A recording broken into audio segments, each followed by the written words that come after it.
세미나 마지막 발표자에게는 역할과 책임만 있는 것 같습니다. 역할은 당연히 이제 이렇게 지연될 수밖에 없는 이 세미나 시간을 적어도 여기 계신 분들 10시부터 이제 시작된 걸로 알고 있는데 휴식 시간을 절대로 뺏지 않아야 되는, 그래서 시간을 보니 20분. 책임은 오늘 이제 굉장히 많은 그 여러 가지, 물론 이제 일자리 지형의 변화라는 어떤 범위는 있지만 제가 자료를 보니까 굉장히 많은 부분들을 다뤄주고 계셨던데, 마지막까지 오늘 세미나에 참 잘 왔어 라고 하는 활용 정점을 찍어야 되는 무거운 책임까지도 저한테 있는 것 같아서 아자.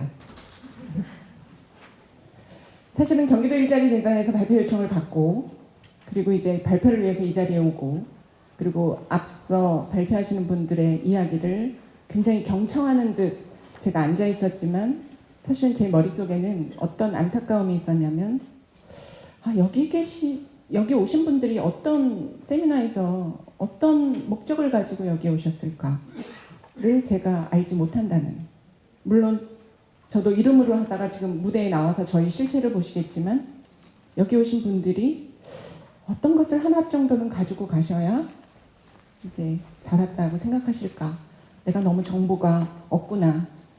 주최 측의 저기는 아니고, 그러면서 또 감성 컴퓨팅이 나오면, 내가 발표를 듣는 적 가끔 끄떡끄떡 거리기도 했지만 감성 컴퓨팅이 나오면 내가 딴 생각을 했다는 게 이제 나오겠죠. 그런 건 안 나왔으면 좋겠고, 엉뚱한 상상을 했는데 어떤 상상을 했냐면, 한 2년쯤 지나면 적어도 세미나에 사전 신청을 하실 때 기본적인 내 개인정보 말고 내가 세미나에 나는 이런 부분들이 좀 다뤄졌으면 좋겠고, 이런 질문에 누군가가 답을 했으면 좋겠다라는 거를, 그 정보를 발표하는 사람이나 우리 여기 계신 분들이 다 공유를 했으면 좋겠다. 지금의 컴퓨팅 기술로는 그게 그렇게 크게 불가능한 사실이 아니다라는 생각을 하면서, 한 5년쯤 후에는 뭐 인공지능이 발달한다고 하니 여기 계신 분들이 굳이 입력을 안 해도 기본적인 데이터가 성별 구분, 나이 구분, 직무 구분, 이런 것들이 되고, 혹은 이런 관심 분야에 대해서 어느 세미나에 가서 어떤 분이 어떤 질문을 주로 많이 하셨는지에 대한 정보가 나한테 오면 굉장히 많은 이렇게 일방식의 지식 전달이 아닌 상호작용 세미나가 되지 않을까라는 상상을 하면서, 혹시 여기에 그런 관련된 기술을 개발하는 분 계시면 꼭 개발을 해주셨음. 사실은 지지난주에 제가 아까 소프트웨어 교육 많이 말씀을 하셨는데, 그 국가 정책적으로 소프트웨어 파워 코리아 2025 그 초등부터 이제 대학 고등까지 소프트웨어 교육 능력, 소위 컴퓨테이셔널 싱킹이라고 하는 고차원적 사고력을 이제 어떻게 하면 할까라는 과제를 발굴하는 세미나에 있었는데, 제가 그 특정 앱 개발자하고는 전혀 관계 없습니다. 심플로라고 하는 것들이 이제 양쪽에 설치가 돼서 발표를 하는 과정에 궁금한 사실이 있으면 계속 이제 메시지를 이렇게 띄워주는 이런 것들을 보니, 3년쯤 후에 저를 다시 초대해 주시고 그런 지능적 앱을 저한테 주시면 훨씬 더 인터랙션한, 시간이 없다면서 한 장도 안 넘어가면서 별소리 다 하죠. 고등교육에 대한 부분을 좁게는 대학 교육이라고 얘기하지만, 저는 뭐 사람이 평생을 살면서 이제 앞으로의 사회에서는 6개, 7개의 직업을 가진다고 하는데, 사실은 대학 교육 학제 제도라는 측면에서의 대학 교육에 초점을 맞추기보다는 이제 직업을, 이직을 원하거나 고려하거나 생각하고 있는 이런 소위 말하는 고등을 넘어서는, 사실은 고등학교까지를 저는 포함하고 싶은데 좀 범위를 넓혀서 좀 말씀을 드릴 텐데요. 뭐 아침부터 들은 얘기, 그리고 요즘 뉴스를 보면 나오는 얘기가 4차 산업혁명이죠. 혹자는 기재부의 4차 산업혁명을 얘기 안 하면 이제 예산도 받을 수 없을 정도로 사실 우리나라가 굉장히 많은 논의를 하고 있어요. 그래서 일부에서는 작년에 미국에서 뉴욕타임즈에서 4차 산업혁명에 관련한 보도가 7건밖에 없었다고 합니다. 근데 왜 우리는 이렇게 무슨 냄비처럼 이 난리야 라고 하는 분도 계시는 걸 제가 들었는데, 아니요. 뭔가 문제가 개선이 되려면 그 위기를 함께 공유할 수 있는 어떤 계기가 있어야 되고, 위기가 위기감이 조성이 돼야 문제점이 진단이 되고 문제점이 진단이 돼야 개선이 된다는 측면에서 본다면 저는 4차 산업혁명을 앞으로도 우리는 굉장히 많은 논의를 해야 된다. 다만 4차 산업혁명에 대한 개념에 그게 뭔데? 라고 하는데 이제 더 이상 시간을 끌이지 말고 4차 산업혁명이 가져올 정치, 경제, 사회, 교육의 실천적인 전략들을 좀 마련해야 될 시점은 맞다라는 측면으로 보면서 우리가 아무리 예견을 하고 개념을 정립하고 가더라도 어차피 미래는 불확실성이고 그 불확실성을 줄일 수 있는 방법 중에 하나는 트렌드 분석이에요. 그래서 저는 오늘 트렌드 분석에 대한 부분을 많은 정보를 드리면서 그 안에서 함께 시사점을 좀 같이 나눠볼 수 있는 이런 식으로 스토리를 좀 마련을 했습니다.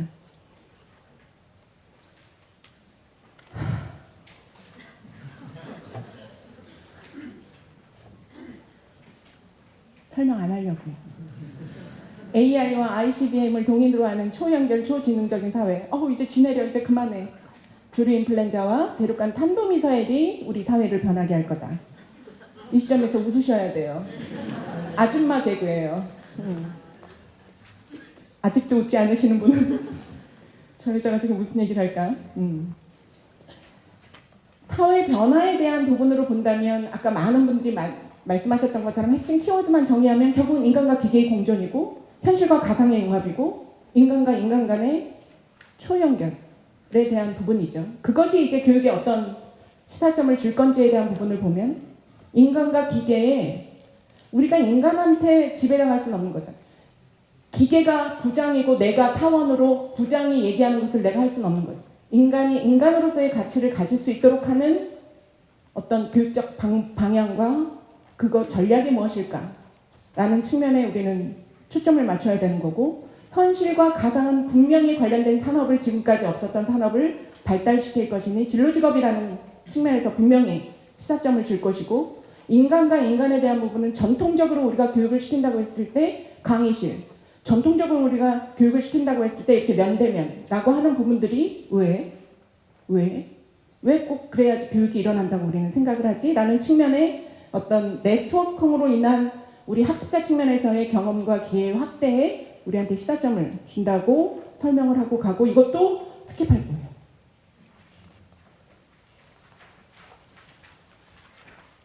고등교육까지를 포함해서 그러면 이제 많은 저희 같은 제가 소개도 안 드리고 한국교육학술정보원이 교육부 산하 이런 ICT 기술과 교육을 융합해서 교육의 효과와 효율성을 좀 높여라 라고 미션을 받은 정부 출연기관인데 에듀넷, 나이스, 리스 이런 것들을 운영을 하고 있어요. 국가가 하지 말아야지 이제 앞으로. 자, 그런 측면에서 저희가 연구기관의 입장에서 이제 그런 미래교육을 많은 전문가들이 어떻게 예측하고 있는가라는 거에 대해서 좀 정리를 해보면 분명히 수요적 측면에서는 지금과 같은 전통적 학교 체제가 여기서 질문이 있으시죠? 학교가 그럼 나중에 없어질 거예요? 아까 무슨 어떤 직업이 없어질 거예요? 60%가 없어질 거예요? 65%가 없어질 거예요? 이런 식으로 접근하면 해결책이 안 나오는 거예요. 전통적 학교 체제라고 하는 그 아까 얘기했던 전통적으로 같이 모여야 되고 정해진 시간에 앉아 있어야 되고 그래야지 수업 출석 시수를 주는 지식 전달 위주의 전통적 학교 체제가 없어지는 거지 학교의 어떤 역할이 그런 지식 전달이 아닌 공동체적 경험, 사회에 나가기 전에 좀 안전하고 그리고 실패해도 좋을 만한 어떤 이런 것들을 독려해주는 그런 공동체로서의 경험으로서의 학교 역할이 변하게 된다면 학교는 유지되는 거죠. 그런 측면에서 이제 학교 체제는 유지될 것이라고 많은 전문가들이 얘기함에도 불구하고 수요자 입장에서 보면은 내가 학교 졸업장을 위해서 6334 대학원 취직 못해서 박사까지 하는 이런 형태 때문에 내가 돈을 쳐드리지는 않을 거라는 거죠.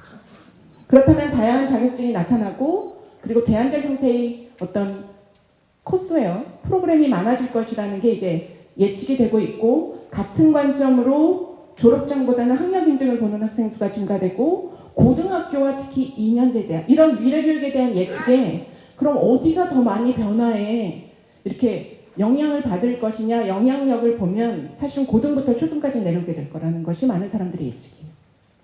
고등교육이 먼저 대변혁이 일어나고 그 고등교육의 학제라는 측면에서 고등학교까지가 아마 이런 결합과 융합과 통합에 대한 부분이 일어날 것이다 라고 얘기를 하고 있고, 방식으로는 공유와 그리고 체험과 프로젝트, 그러니까 결국은 공동체적 경험을 학교에서만이 해줄 수 있다는 관점의 학습 방식이 굉장히 변할 것이고, 자료는 수요자의 선택에 의해서 코스가 다양하게 전환될 것이다 라는 이야기들을 하는 거죠. 결국은 너무나도 많이 보셨던 WEF의 역량에 대한 건데, 이걸 설명하려고 제가 이 화면을 준비한 것이 아니라 인플로이가 정말 원하는 사람이 누구냐의 관점에서 역량을 바라봐야 된다는 측면인 거죠. 그것이 초등학교 과정이든 중학교 과정이든 고등학교 과정이든. 그랬을 때 여기를 보시면 우리 직업 구인란에 보면 우리는 경력 몇 년 이상의 프로그래머를 원해. 근데 기업은 경력 몇 년 이상의 프로그래밍을 잘하는 사람을 원하는 게 아니에요.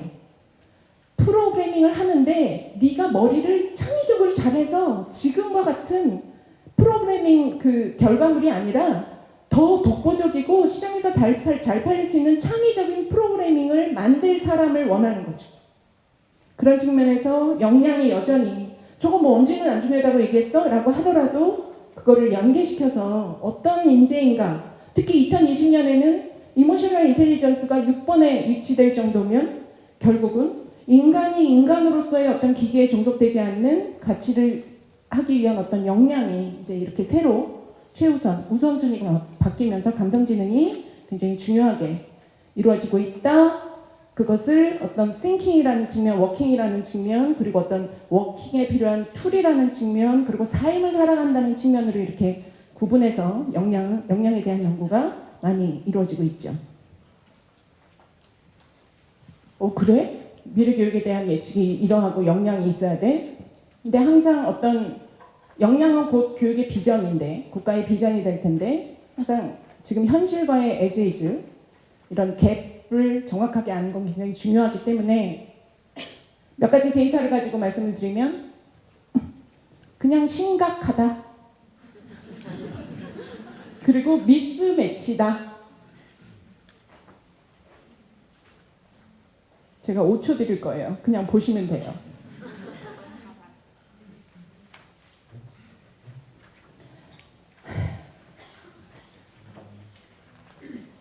그랬을 때 제가 너무 스킵을 했나요? 보시면 되는 거죠. 그렇다면 이런 현실에 그래 우리나라는 안 돼. 뭐 고등학교 대입이 묶여있고, 솔직히 말하면 모든 사람들이 다 대기업 가고 모든 사람들이 아까 공무원 얘기하시는데 그런 구조에 노량진만 호황되는 이런 구조 속에서 우리나라는 안 돼. 그냥 망하고 말지 이럴 수는 없는 거잖아요. 망하고 말지 이랬으면 여기들 다 오셨겠어요?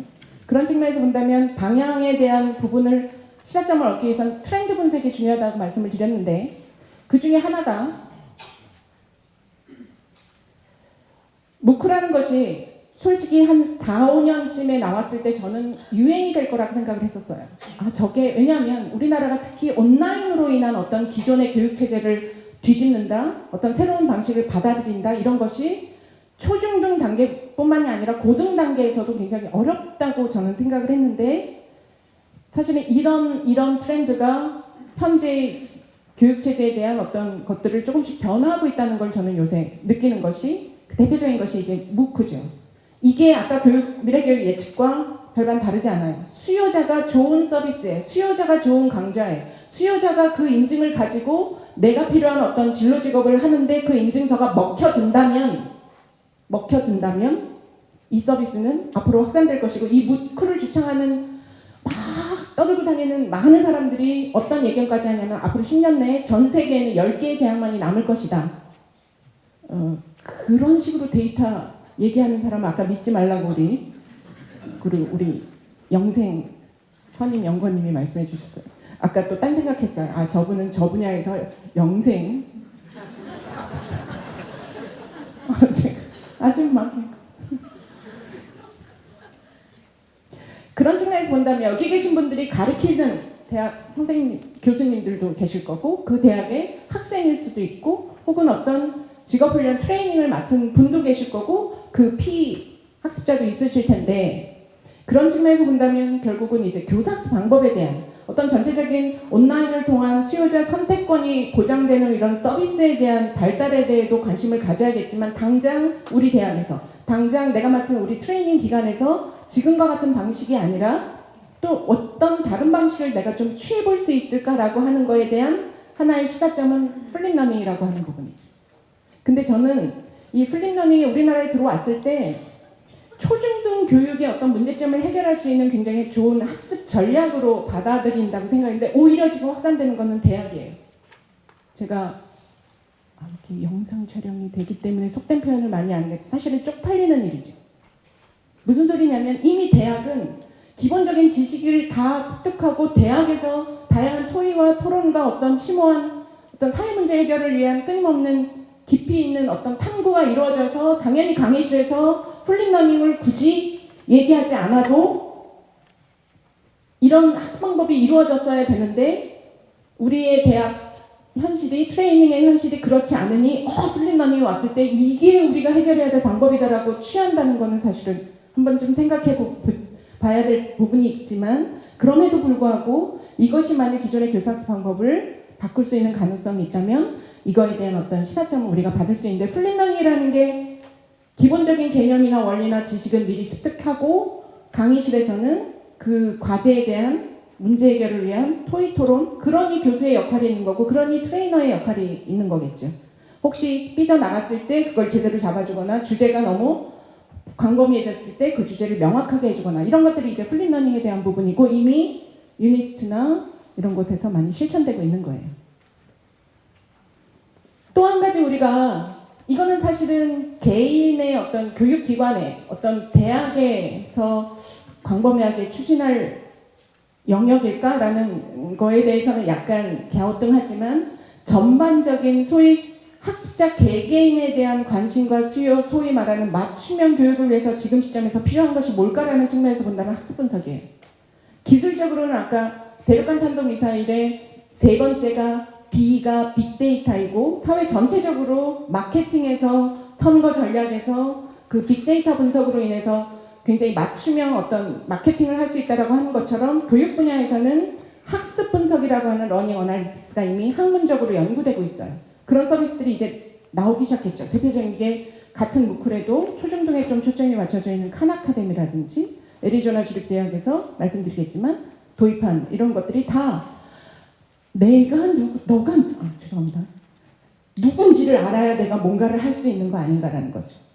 누군지를 모르는 상태에서 내가 일방적으로 이야기하고 하면은 그냥 전 가버리면 되지만 여기 오신 분들이 어떤 관심과 어떤 수요가 있어서 내가 거기에 대해서 좀 더 초점을 맞춰줄 수 있다면 그것이 의미 있는 어떤 학습 경험이 된다는 측면에서 본다면 학습 분석 기술적 측면에서는 그 기술을 이용해서 서비스를 만들어야 되는 분들에 대한 깊이 있는 기술에 대한 분석이 있어야겠지만 그 서비스를 활용하는 입장에서 보면 교사 입장에서 보면 교수 입장에서 보면 교육훈련을 갖는 사람 입장에서 보면 그 서비스가 없는 앞으로의 서비스는 의미가 없어지는 거예요. 내가 니를 모르는데 어떻게 내가 너한테 무슨 맞춤형을 해주겠어? 그래서 다양하게 이 학습 분석을 좀 바라봐야 될 필요가 있고 전통적인 학교 체제라는 부분에 아마 신문 보도를 통해서 너무 많이 보셨던 사례이긴 하지만 미네르바 스쿨은 대학에 어떻게 강의실이 없을 수가 있어? 그럼 어디서 가르쳐? 라고 하는 고정적인 관념을 깨트린 지금 현재 학위까지 수여되는 그런 대학교의 한 형태예요. 온라인 수업이 이루어지는데 여기서 또 하나의 학교의 역할에 대해서 제가 강조하고 싶은 건 애들은 기숙사 생활을 합니다. 7개 나라를 돌면서 기숙사 생활을 해요. 왜요? 이 미네랄 스쿨을 제가 이런 연수가 있을 때마다 꼭 말씀드리는 이유 중에 하나는 이게 바로 학교의 역할 변화하고 관련이 있는 대표적인 사례이기 때문이에요. 지식을 전달하는 역할은 강의실이 아니어도 좋지만 아이들이 그 주어진 과제에 대해서 끊임없이 토의하고 논쟁하고 같이 머리 쥐내리면서 뭔가를 해결책을 하는 거는 공동체적 생활 속에서 나오는데 그 주체는 누가 돼야 되는 거냐면 학습자가 돼야 되는 거죠. 그래서 미네르바 스쿨이 그런 철학을 가지고 이렇게 운영되고 있고 지금 3학년까지 아직 졸업이 안 되어 있으니 이 총장의 궁극적인 목표는 100% 구글 취직이에요. 무슨 구글? 구글이 갖는 상징적 의미 때문에 그래요. 구글이 뽑는 그 역량 수준이 그래도 모든 사람들이 생각하는 최고 수준이라고. 근데 그 최고 수준이 좋은 대학이요? 아니요.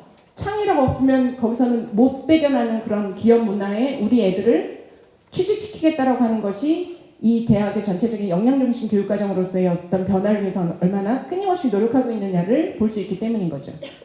애리조나 주립대학 말씀을 안 드릴 수가 없는데 기본적인 어떤 이 대학이 지금 추구하고 있는 중요한 키포인트 혁신 사례가 학과조정이에요. 전공 전체 통폐합이고 대학 이름이 자체가 제가 우리나라 말로 바꿨어요. 사회혁신대학이에요.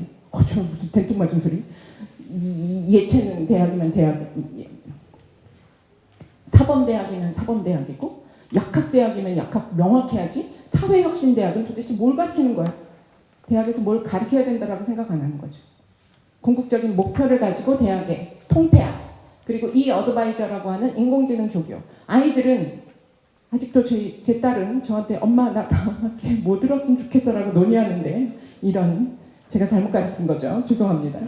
이런 측면에서 본다면 뭔가 학점제가 대학 전체를 학과를 조정하고 학과를 통폐합하고 뭔가 학점제가 선택할 수 있는 방향이 많아질수록 사실은 개인 학습자 입장에서는 내가 어떻게 패스를 가져가고 어떻게 커리어를 관리할 것인가에 대한 부분이 있는 거죠. 그걸 애리조나 주립대학에서는 이 어드바이저라는 어떤 시스템을 가지고 끊임없이 그 질문에 끊임없이 그 패스를 분석을 통해서 제공해주는 이런 것들을 하고 있고, 기본적으로 우리나라도 마찬가지지만 애리조나 주립대학 모든 나라도 다 마찬가지예요. 애들이 기본적인 역량, 어느 분야에서 기본적인 역량을 갖고 않았으면 그거를 한탄할 일이 아니라 그것을 대체할 수 있는 어떤 방안을 마련해 주는 것을 애리조나 주립대학에서는 무크라는 것을, 그래 너 수학에 내가 지금 너한테 수학의 기본적인 원리를 가르칠 때가 아니야. 우리는 지금 미분작분을 나가야 되는데 그러면 어느 코스를 듣고 와. 그리고 그것을 학점으로 인정해주는 이런 사회 수요에 대한 매치, 학습자를 하나하나 고려한 이런 대학의 혁신이 이미 이루어지고 있다는 말씀을 드리면서, 아까 우리 죄송합니다. 김영생 선임연구원님이 스탠포드의 디스쿨 사례를 해주셨는데, 이 디스쿨 디자인 싱킹에 대한 부분에 저는 이 단계를 꼭 말씀을 드리고 싶어요. 디자인 싱킹을 위한 이들이 지금 그 프로젝트에 기본적으로 삼고 있는 단계는, 우리는 보통 어떤 프로젝트를 하고 하면 결과에 중심이 있죠. 그래서 너 창의적인 혁신 아이디어가 뭐야? 그러지 않아요. 어떤 단계부터 있냐면 세상을 둘러보는 호기심. 세상에서 저거는 괜찮은데? 저건 좀 문제가 있지 않나? 라고 인간이 호기심을 가지고 뭔가 이렇게 바라볼 수 있는 어떤 현상을 관찰할 수 있는 것부터 시작을 합니다. 그리고 나서 거기서 문제점이 발견된다면 그것을 정의하는 일부터 그거를 아이디어화해서, 여기서 중요한 것은 아이디어에서 그치는 것이 아니라 그 아이디어가 실현될 수 있는 기본적인 도전에 대한 프로토타입에 대한 환경을 제공해주면서 프로토타입을 제작하게 하고 테스트 단계를 거치는 거죠. 프로토타입 테스트 단계가 더 중요한 게 아니라 이 앞 단계가 중요한 거예요. 예를 들면 자전거용 커피홀더를 만드는 과정을 실제 어느 이건 동아리예요. 디스쿨이라고 해서 별도의 무슨 사범 무슨 대학이 아니라, 그러니까 스탠포드에 이런 프로젝트를 할 수 있는, 디자인 싱킹을 할 수 있는 그런 경험을 할 수 있는 그 스탠포드의 모든 학과의 그 사람들이 다 골고루 참여할 수 있게끔 아까 말씀하신 것처럼 그런 기회를 주는 이런 하나의 코스인데, 여기 나와 계신가? 아이들이 스탠포드가 워낙 크니까 이 아이들이 관찰을 했는데 커피도 워낙 좋아하니까 자전거를 타고 위험하게 커피를 한 손에 들고 이동을 한다는 거죠. 저거 문제 있는데 저러다 다치면 어떡하지? 그래서 그 문제를 해결하기 위해서 그럼 어떻게 해야 되지? 라고 짧게 말씀드리면 홀더를 만든 건데, 그 홀더를 만드는 과정이 그 자전거에 최적화된, 그 자전거의 모습에 최적화된 것으로 만들었으니까 3D 프린터로 만들었을까요? 아이디어를 가지고 프로토타입을 하고 어떤 테스트를 했냐면 실제 걸어보고, 그랬더니 어떤 문제가 생겼냐면 이게 원래 자전거는 잘 굴러가야 되는데 이게 걸리네? 그럼 다시. 이런 식으로 이제 하나의 어떤 문제를, 내가 호기심을 갖고 관찰했던 어떤 문제를 해결하는 과정을 끊임없이 6개월이고 1년이고 기다려주는, 그리고 그때 적절하게 그런 것들에 대한 해결책을 제시해주는 이런 것들이 사실 고등교육뿐만이 아니라 우리나라 전체 교사학습 방식에 이제 있어야 된다는. 또 한 가지 제가 제공해드릴 수 있는 자료 중에 하나가 호라이즌 레포트는 꼭 읽어보셨으면 좋겠어요. 호라이즌 레포트가 전 세계에 한 52명의 전문가들이 거의 집단지성, 온라인 의견 공유를 통해서 매년 그 해에 K-12, 하이어 에듀케이션, 그리고 도서관, 이런 박물관, 이런 4가지 영역에 그 해의 학습 트렌드를 5년간의 예측 분석 보고서를 내고 있는데, 이 관련된 nc.org에 들어가시면 2015년도부터 저희가 K-12부터 하이어 에듀케이션까지 한국어를 저희가 번역을 해서 올려놨어요. 그러니까 들어가셔서 어휘에 대한 이런 부담감 없이 한국어 버전을 하셔서 보시면 2016년도에 하이어 에듀케이션에 대한 기본적인 이런 전체적인 원래 호라이즌 레포트가 기본적인 트렌드 5년간의 6가지, 그걸 뒷받침해 줄 수 있는 기술 발달 6가지, 이거를 해결하기 위한 어떤 과제 6가지, 그러니까 이 프레임워크를 가지고 매년 똑같은 방식으로 이제 트렌드를 분석해 주고 있는데, 다른 걸 하나하나 설명하기보다는 여기서 말하는 대학의 역할과 기능에 대한 재검토에서 얘기하고 있는 것들만 몇 가지 핵심적으로 말씀을 드리면, 아까 애리조나 주립대학처럼 학제 간 통합, 이거는 피할 수 없는 하나의 분명히 추세예요. 이건 트렌드에서 끝나지 않을, 아마 그렇게 변화될 하나의 트렌드라고 보는 거고, 그 다음에 두 번째는 저게 가능해? 지금 우리 여러 가지 등록금 문제도 있고, 지난 10년간 해마다 대학에 재정 적자가 쌓이고 있고 등록금은 안 오르고. 근데 어떤 얘기가 있냐면, 이것도 수요자 입장이에요. 굉장히 많은 학제를 넘나드는, 계열을 넘나드는 어떤 아이들의 선택권을 준다는 소리는 1년에 얼마를 받는다라는 통으로 퉁치는 등록금이라는 건 의미가 없는 거죠. 어떤 아이는 어떤 분야에 깊이 있게 이제 참여할 수도 있고, 굉장히 다양하게 관심 분야를 가지고 여러 개를 할 수 있으니 어떤 얘기가 나오냐면 Education as a Service라고 하는 학점한 수강한 과목에 대해서 수강료를 지불하는 옵셔널에 대한 이야기가 벌써 나오기 시작하고 있는 거죠. 이 과정에서 우리가 지금 고등교육, 초중등 지금 여러 가지 역할과 권한, 교육부 역할에 대한 것, 시도교육청 역할에 대한 것, 대학의 자율성 얘기를 굉장히 많이 하고 있는데, 사실은 그런 모든 논의 속에 중요한 건 그것이 자발적으로 어느 하나의 협의체를 통해서 자생적으로 그 대학의 특성과 교육 훈련기관의 특성에 맞춰서 자생적인 혁신이 되도록 하는 것이 역할인 거지, 어떤 정책을 하나 만들어서 일괄 적용 이런 건 의미가 없다라는 것을 제 얘기가 아니고요. 요즘 말을 잘해야 돼서 제 얘기가 아니고 이런 트렌드에서 이제 얘기하고 있는 거예요. 마지막으로 고등교육 혁신 발전 제안도 역시 제가 하나의 자료를 드리면 이미 이런 4차 산업혁명이나 사회변화에 대한 것을 인지를 하고 있죠. 그래서 작년 12월에 교육부가 초중등 영역에서의 혁신 중장기 교육발전 전략, 그리고 유연한 대학 학사제도 개선 방안을 이미 발표를 했어요. 올해. 거기서 나오는 이 정책이 제대로만 된다면 어떤 트렌드의 이 정책 자체로만 보면 트렌드를 굉장히 잘 읽고 그리고 방향을 잘 읽었다라는 측면이죠. 이제는 그것이 각 대학의 특성에, 교육훈련기관의 어떤 여건에 얼마나 잘 스며들게 하느냐, 그거에 대한 어떤 지원체제를 어떻게 가져가느냐의 문제이지만, 이 부분만 보더라도 유연학기제, 5학기 이상 운영 가능한 모듈형 학기, 집중이수제, 융합전공제, 전공선택제, 대학에서 해당하는 교수가 개설하는 강좌뿐만이 아니라 예컨대 서울대가 무크를 학점으로 인정하기 시작했어요. 이런 여러 가지 연구소 선택체 경력 등을 학점으로 인정하는 것들, 그리고 원격 수업의 학점을 인정하는 것들, 그리고 대학과 대학 간의 어떤 협력, 커리큘럼에 대한 부분을 굉장히 정책적으로는 지금 잘 하려고 하고 있다. 리더가 중요하다. 그 과정에서 우리가 지금 4차 산업혁명에 아까 AI와 ICBM이 사회변화를 이루는 것처럼 교육체제 전반에 걸친 어떤 지능정보사회과의 융합을 통해서 효율성과 효과성을 꾀하는, 그리고 기존의 우리가 경험해왔던 교육 방식에 대한 개선을 넘어서는 개선을 넘어서서 여태까지 우리가 보도 듣보자, 듣지도 보지도 듣보자. 잡이 뭐예요? 마지막에? 듣지도, 에? 에? 잡다한 그런 교육 방식에 대해서도 이렇게 받아들일 수 있는 어떤 오픈 마인드에 대한 부분이 없으면 이 물결을 우리가 넘어설 수 없다. 잡지도.